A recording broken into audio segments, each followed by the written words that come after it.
AIDS আছে sure, একদম sure. সে শুধু সমকামী না, সে বাইসেক্সুয়াল বা যেটা বলে, যেটাকে কি বলে আমি সেটা নিজেও জানি না। মানে সে সব ধরনের জেন্ডারের সাথে সে শারীরিক সম্পর্কে লিপ্ত হয়ে আসছে 2024 সাল থেকে, যখন থেকে আমরা আলাদা হয়ে গেছি। এবং তার যথেষ্ট প্রমাণ, যথেষ্ট ছবি, যথেষ্ট ভিডিও ফুটেজ আমি দেখেছি। এবং যাদের সাথে সে এই ধরনের কাজ করেছে তাদের মধ্যে অনেক মানুষ আছে যারা আমাকে নিজের মুখে বলেছে তাদের সাথে এই ধরনের শারীরিক সম্পর্ক মামুন করেছে। কখনো উইলিংলি করেছে, কখনো মাদক গ্রহণের কারণে করেছে, কখনো ফোর্সফুলি করেছে, বা কখনো টাকার জন্য করেছে। যে করেছে একটা সমকামী মানুষের সাথে সে এই ধরনের সম্পর্ক করেছে বিকজ সেই মানুষটা হয়তো তাকে অনেক টাকা দিয়েছে, অর্থ দিয়েছে, বা তাকে সহায় সম্পত্তি দিয়েছে।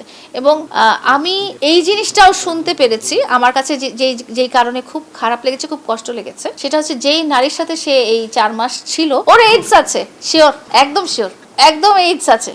ও আমাকে খুব গর্ব করে বলেছে সে 5,000 বডি কাউন্ট তার আছে, 5,000 সে গর্ব করে বলেছে আমাকে। হ্যাঁ, এখন তারপরে তারও 1 বছর অতিবাহিত হয়েছে। এখন আপনারা তাকে জিজ্ঞেস করতে পারেন যে আপনার বডি কাউন্ট কত। এটা শুধু মেয়ের কথা বলেছে, অন্য জেন্ডারের কথা হিসাব করে বলতে পারেন নাই। ওর নাম এখন থেকে আমরা প্রিন্স মামুন বাদে টোকাই মামুন হিসেবে বলবো। এই মানুষটা সমস্ত নেগেটিভ জিনিস, এবং এই মানুষটা দৌড় কতটুকু, এবং এই মানুষটা যে কি পরিমাণ নিচে নামতে পারে, তার এই খারাপ কাজে তার পরিবার যেভাবে সাপোর্ট করতে পারে, সেটা তো আমি নিজে উইটনেস।